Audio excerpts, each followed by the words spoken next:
Hello dear student, welcome to my YouTube channel. आज आमे तुम पंचम श्रेणी रे रहिथिबा कांदुछि को आलोचना करिबा।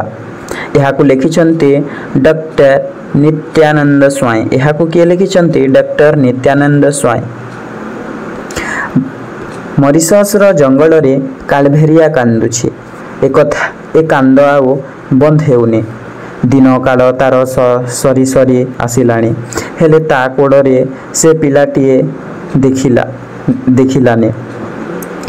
मॉरिशस जंगल रे कालभेरिया कांदुछि। केउ जंगल रे कालभेरिया कांदुछि? मॉरिशस जंगल रे कालभेरिया कांदुछि। ए कांद आउ बंद हेउनी। से कालभेरिया रो कांद आउ बंद हेउनी। दिन तार सरी सरी आसिलानी, हेले ता कोड़े से पिलाटीए देखिलानी। गत 300 वर्ष तले जाई से शिशु मुह देखिला। केते वर्ष गला पर से शिशुर मुह देखिछि पेले? 300 वर्ष गला पर से शिशुर मुह देखिछि। ता चारि कड़े से माने ताकू घेरी बढ़ी आसुथिले। तांकर निश्वास प्रश्वासर तातिता देहरे बाजी सिंहरण आणुथिला। कौन आणुथिला? सिंहरण आणुथिला। निज देहर लोमक मध्य टांगुराई देउथिला। कालभेरिया पहाड़ को प्रश्न करुछि, पचारुछि। कालभेरिया काहाकू प्रश्न करुछि पिले? पहाड़ को प्रश्न करुछि। हे पहाड़, मो डोडो को देखिछ? डोडो, एठारे डोडो गोटिए पक्षी पिले। कौन? डोडो गोटिए पक्षीर ना। कालभेरिया पहाड़ को पचारुछि, हे पहाड़, मो डोडो को देखिछ? पहाड़ कहुछि, देखुछि परा कालभेरिया, मो अचल। पहाड़ एठारे कौन कहूछि पिले? देखुछु परा कालभेरिया, मु एठारे अचल। से कहूछि जे तू तो देखुछु कालभेरिया, मु गोटिए जगह रे स्थिर रही अछि। मु गोटिए जगह रे रहिछि बोली एठारे कहूछि पहाड़। मु कौन चलाबुला करि पारुछि जे डोडो को केउठी देखिबी? मु कौन केउठी चलाबुला करि पारुछि, कोउठी जाउछि जे मु तुम डोडो को देखिबी बोली एठारे कहूछि पहाड़ कालभेरिया को। कालभेरिया पचारे मयूर को। तापर से काहाकू प्रश्न करुछि पिले? कालभेरिया तापर मयूर को जाई प्रश्न करुछि, हे मयूर भाई, डोडो मोर कुआड़े गला कि? मोर डोडो कुआड़े गला कि बोली एथर मयूर को प्रश्न करुछि कालभेरिया। एठारे कालभेरिया रो अर्थ किए पिले? कालभेरिया हेउछि गोटिए गछ। देखि पारुथिबो, कालभेरिया हेउछि गोटिए गछ। तो कालभेरिया किए जानि गलो? कालभेरिया हेउछि गोटिए गछ। कालभेरिया पचारे मयूर को जाई, डोडो मोर कुआड़े गला बोली से प्रश्न करुछि मयूर को। काहे ताकू तो मु एबे देखुनी। मयूर उत्तर दिए। तापरे मयूर कहूछि, थकी न जाई कालभेरिया पुणी पचारे पवन को। तापरे पुणी काहाकू पचारुछि पिले?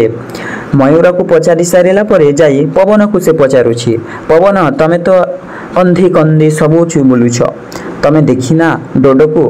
पवन सबुठारे रही थाए पिले। तुम मानक पाखरे भी अछि, मो पाखरे भी अछि। समस्तंक पावरे पवन रही थाए।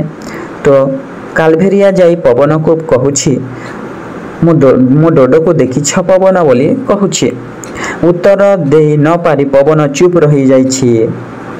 सही कालभेरिया रो उत्तर न देई पवनटी चुप रही जाइछि, किछि कहि पारिनी पवन। कालभेरिया डोडो को खोजुछि। किए काहाकू खोजुछि पिले? कालभेरिया डोडो को खोजुछि।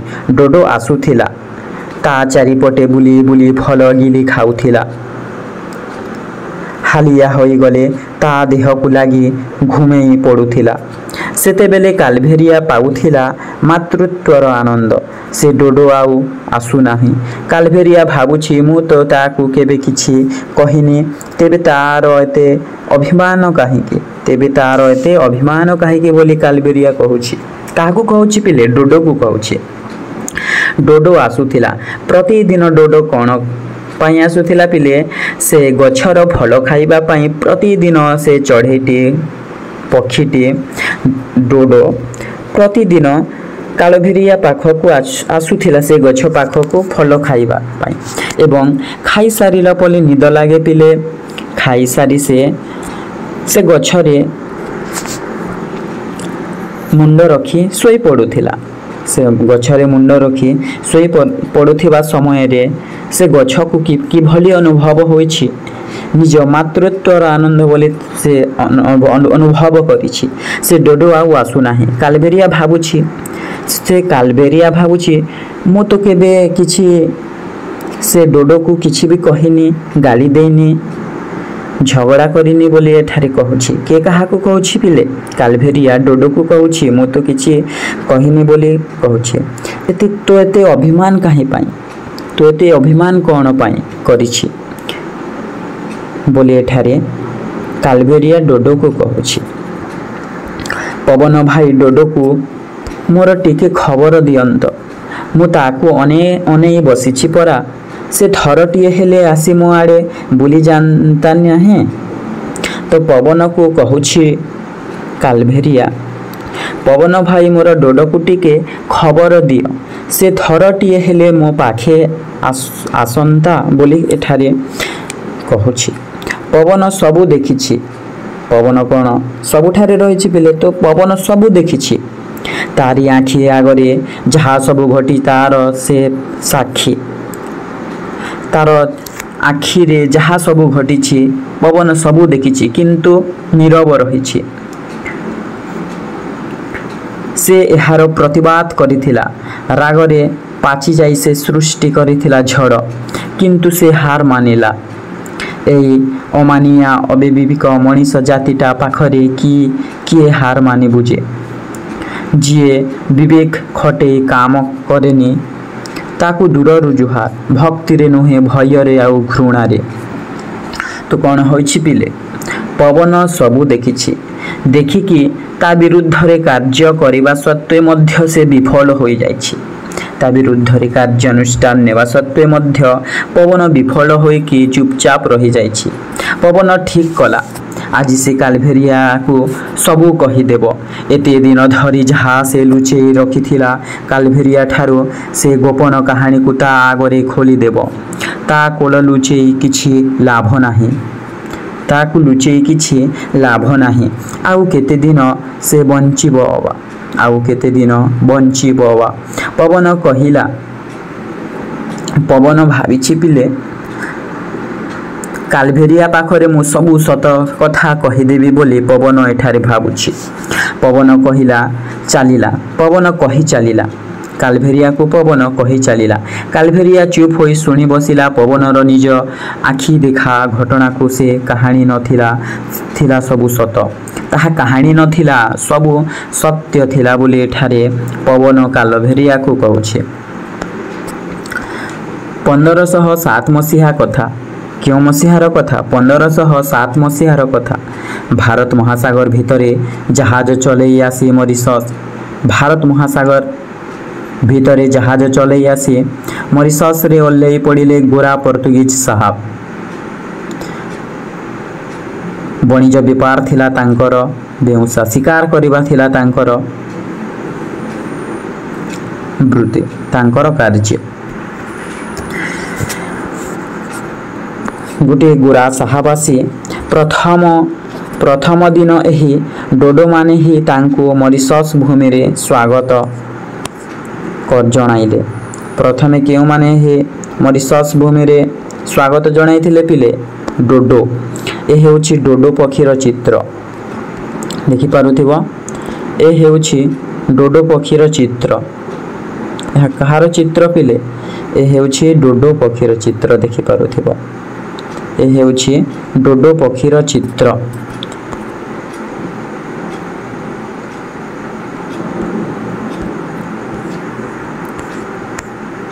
ପରେ ପରେ ଜାହାଜର ଧାଡ଼ି ଲାଗିଲା, ପରେ ପରେ ଜାହାଜର ଧାଡ଼ି ଲାଗିଲା। ସାହାବ ଆସିଲେ, ଜିନିଷ ଆସିଲେ ସାହାବର ସାଥୀ ବିଲେଇ ଆଉ କୁକୁର। ସାହାବର साथी किए पिले? बिलेई आउ कुकुर हेउछंती साहेबर साथी। पारांक जाति भाई हेले भी डोडो उड़ी पारिबा को अक्षम। तो एठारे डोडो उड़ी पारु नथिला पिले। कोन करि पारु नथिला? डोडो से पक्षीटी उड़ी पारु नथिला।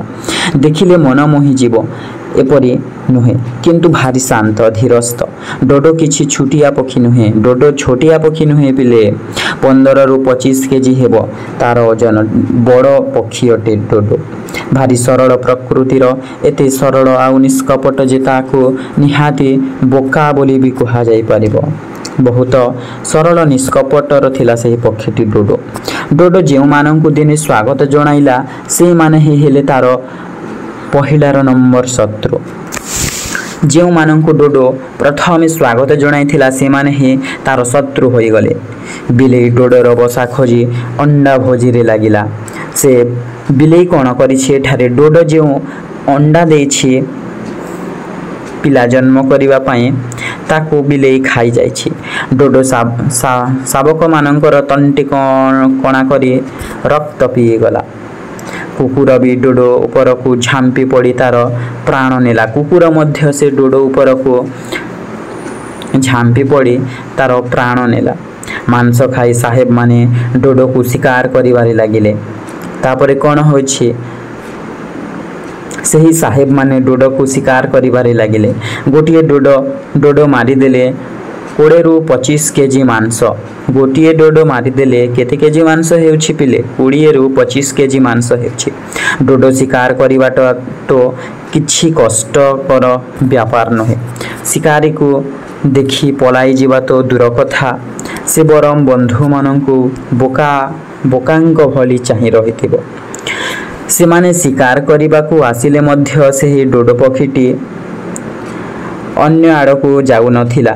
से माननकु अनाई रहुथिला। एमिति सरल निष्कपट पक्षीटी थिला।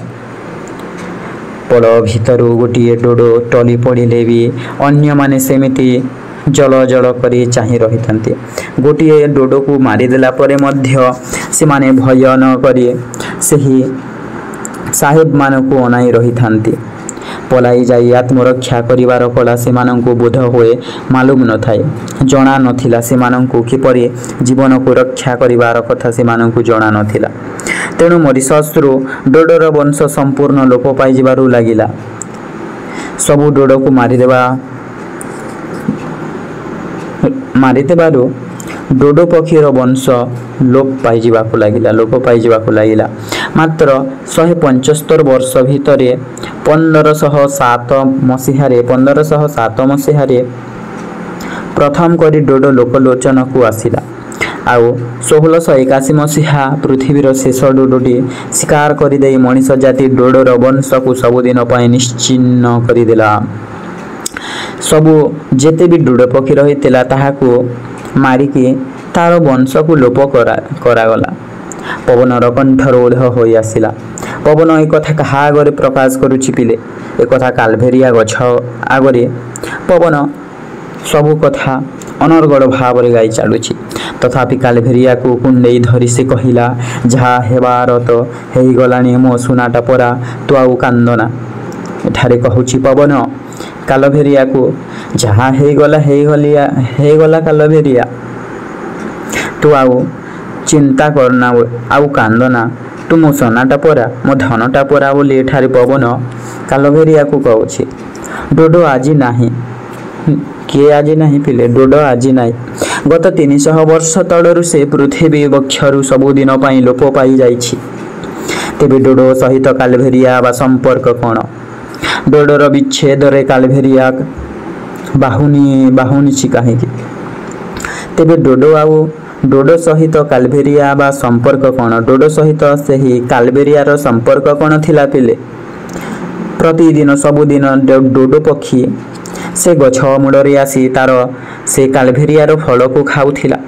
आनंद रे खाई से निद्रा जाउथिला। ता मुंड को से गछ ऊपर लदी। गोटे मार स्नेह ममता बोली ता संपर्क रहिथिला। डोडोर विच्छेद कालभेरिया बाहुनी कांदुछि।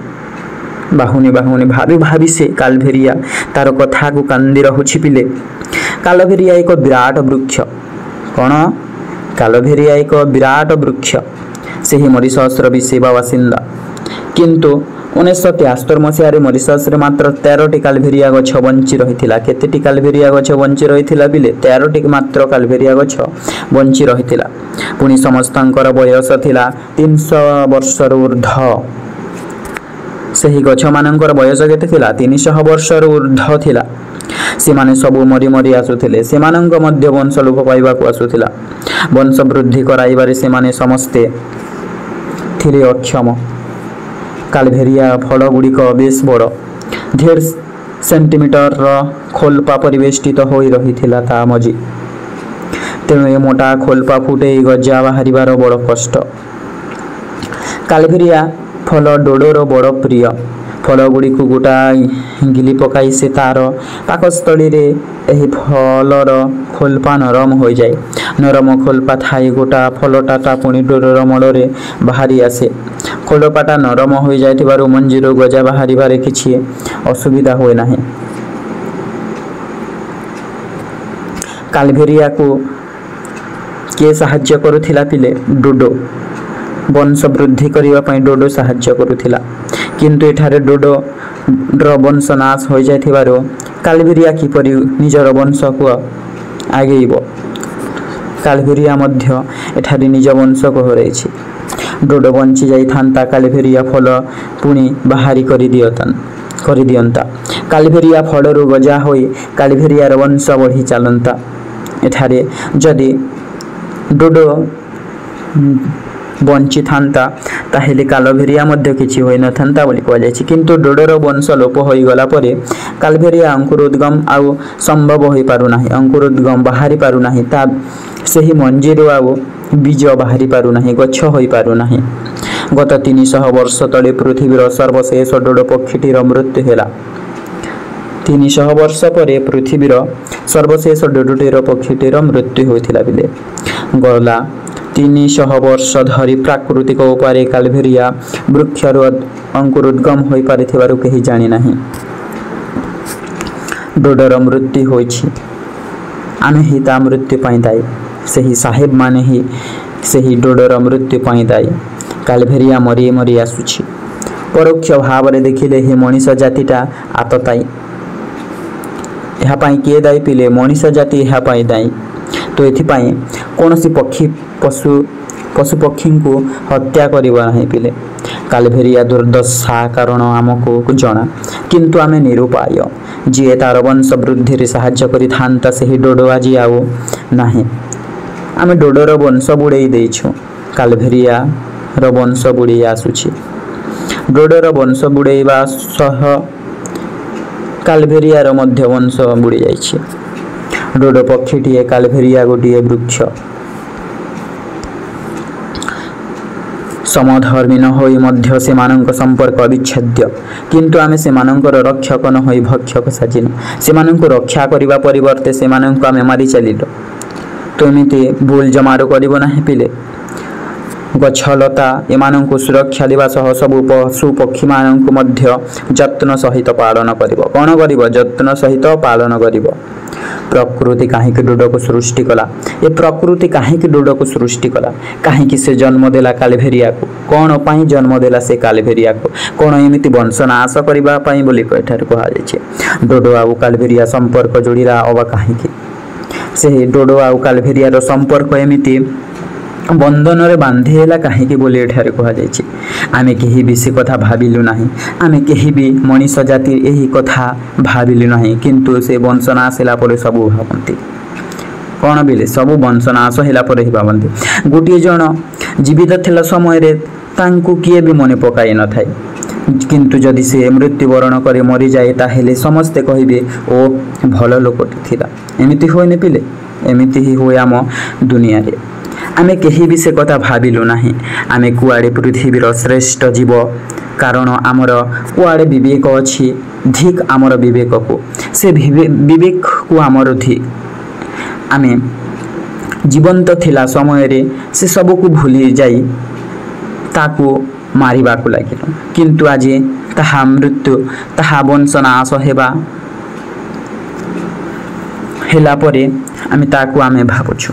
କାଲଭେରିଆ ଲୁହ ଝରାଉଛି। କିଏ ଲୁହ ଝରାଉଛି ପିଲେ। କାଲଭେରିଆ କାନ୍ଦିବାକୁ ଲାଗୁଛି। ଗୁମୁରି ଗୁମୁରି ସେ ବାହୁନି ଉଠୁଛି। ଡୋଡୋ ଡୋଡୋ ମୋର ଆଉ କ'ଣ ମୋ ପାଖକୁ ଆସିବୁ ନାହିଁ?